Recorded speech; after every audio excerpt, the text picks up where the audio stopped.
tabernacle comme étant le Père, le Fils et le Saint-Esprit. On peut aussi parler du tabernacle comme étant le parcours de la prière d'un chrétien qui tente d'une dimension du parvis pour aller jusqu'à la dimension du lieu très saint. Et le tabernacle de Moïse était déjà obsolète. Pourquoi? Parce que l'arche de l'alliance qu'il y avait dans la tente de Moïse n'était plus à l'intérieur.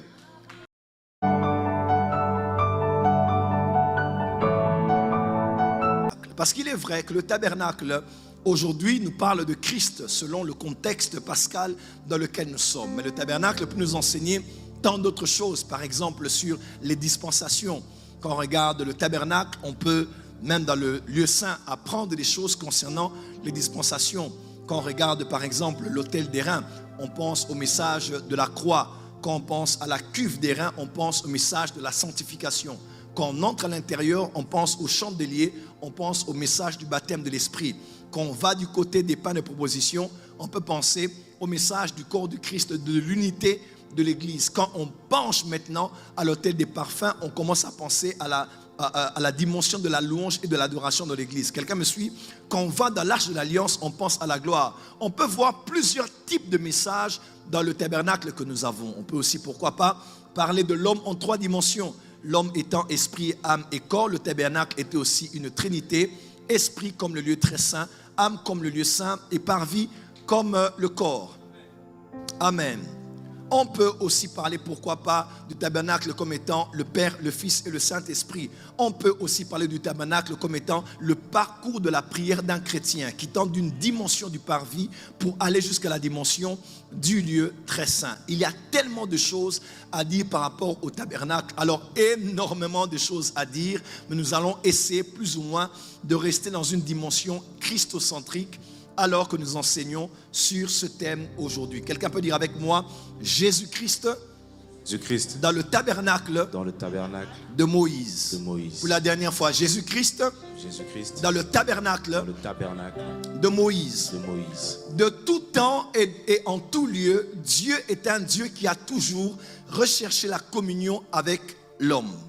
Vous allez le voir depuis le commencement, Dieu n'a pas hésité à faire l'homme à son image et à sa ressemblance, et il était en communion avec l'homme. Lorsque l'homme a péché, on nous dit d'ailleurs que la voix de Dieu était au niveau du jardin et Dieu était en train de chercher l'homme. Probablement que c'est là où ils se rencontraient. C'était un peu comme une antichambre, un lieu où Dieu venait et il parlait, il communiait avec cet homme. Parce que Dieu a toujours désiré la communion avec l'humain. L'homme pêche, nous connaissons l'histoire, et après la chute, Adam et Ève donnent vie à un premier fils qui s'appelait Caïn et ensuite à un deuxième. De manière étrange, sans savoir d'où est-ce qu'ils avaient appris ça, nous voyons Caïn bâtir un autel et Abel bâtir un autel. Je me pose la question, où avait-il appris cela? Où avait-il appris la technologie des autels? Parce que l'autel était devenu déjà à partir de Caïn et d'Abel, le lieu où l'homme se rapprochait de Dieu, communier avec Dieu. Il ne pouvait pas parler à Dieu pour que Dieu l'entende seulement. Il fallait qu'il y ait un lieu de transition, un lieu intermédiaire, un lieu de rencontre où Dieu allait venir à la rencontre de l'homme et accepter le sacrifice ou l'adoration que l'homme devait lui rendre. Et comme ça, par tradition orale, je le crois, jusqu'à Abraham et jusqu'à nos jours, les hommes ont appris les mystères des autels. Et je crois surtout, c'est parce que l'homme ayant été en contact avec Dieu, a été probablement en contact avec le monde spirituel. Parce que le concept des autels ne commence pas sur la terre. Le concept des autels commence au ciel. Quand vous regardez Apocalypse, c'est là que vous comprenez qu'il existe un autel au ciel, qu'il existe un temple même au ciel. Oh, tu n'as pas dit amen là où tu es. Donne-moi un amen bien encore là où tu es. Et si on dit que Jésus-Christ est l'agneau de Dieu immolé avant la fondation du monde, lorsqu'on parle d'immoler, on parle d'un agneau, et quand on parle d'un agneau, on parle d'un sacrifice, et quand on parle de sacrifice, on parle d'un prêtre, quand on parle d'un prêtre, on parle d'un autel. Probablement que même dans l'éternité passée, il existait un autel au ciel. Est-ce qu'on peut avancer? Je ne sais pas par quel moyen, par une lumière, par une instruction divine, mais Adam et Ève certainement pratiquaient cela et ils ont dit à leurs enfants d'en faire autant. Et alors que Caïn était un cultivateur, amen, et Abel était un éleveur, n'est-ce pas? C'est de là même que vient l'agro-pastoral, n'est-ce pas? Parce que Abel était pasteur et Caïn était dans l'agriculture. Et les deux constituaient ce qu'on appelle l'agro-pastoral. Et c'est ce qu'ils faisaient.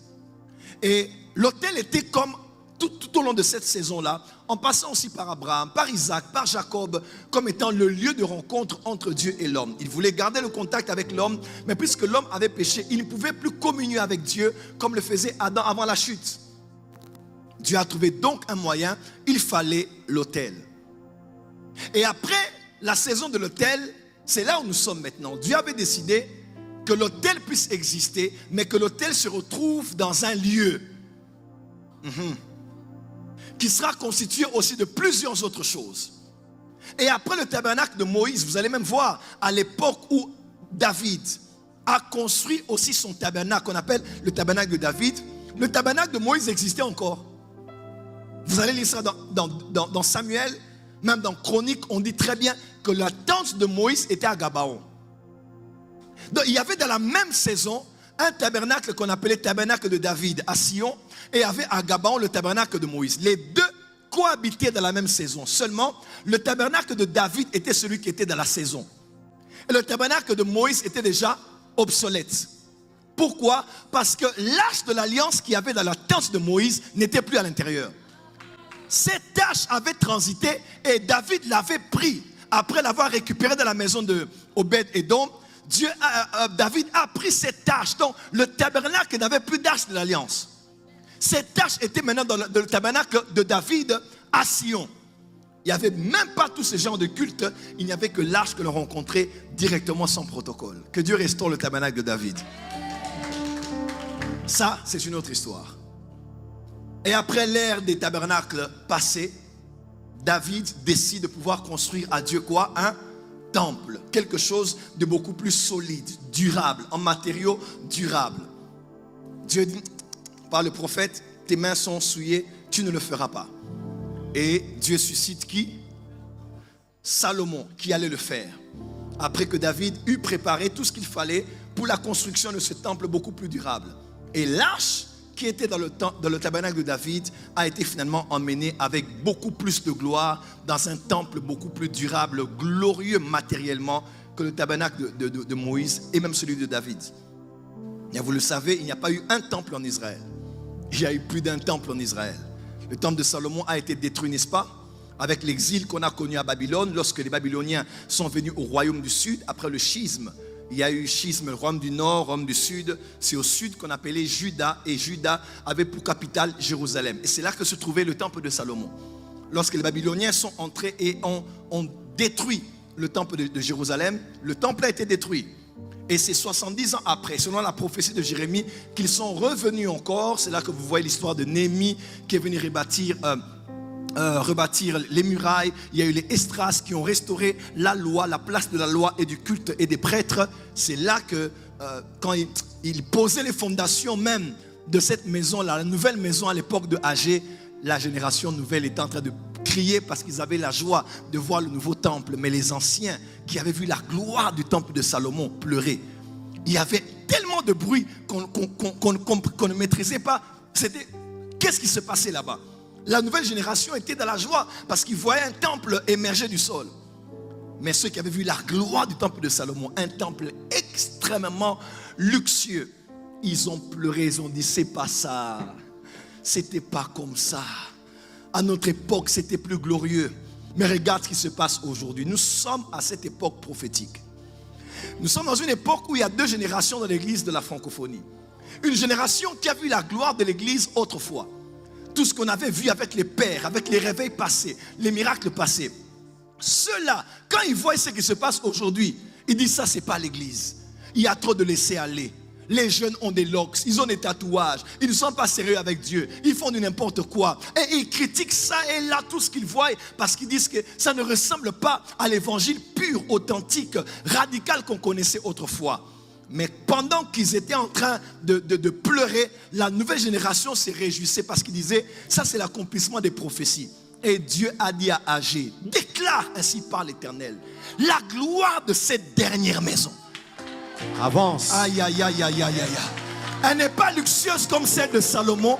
Elle n'est pas belle comme celle de Salomon. Elle n'est pas grande comme celle de Salomon. Mais dans cette gloire-là, je vais ébranler cieux et terre. J'amènerai les richesses des nations dans ma maison et la gloire de cette dernière maison. Cette seconde maison sera plus grande que celle de la première. Amen. Dieu n'a que faire de nostalgiques aujourd'hui. À l'époque de Mahesh Avda, à l'époque des réveils passés, à l'époque de quand la francophonie vivait des grands réveils. Aujourd'hui, c'est rien. Laisse-moi te dire, cher Gédéon, toi qui penses toujours au miracle que t'ont raconté les pères, Dieu nous dit aujourd'hui, va avec la force que tu as. Amen. Et dans cette faiblesse du nouveau temple, Dieu a décidé de libérer une nouvelle gloire.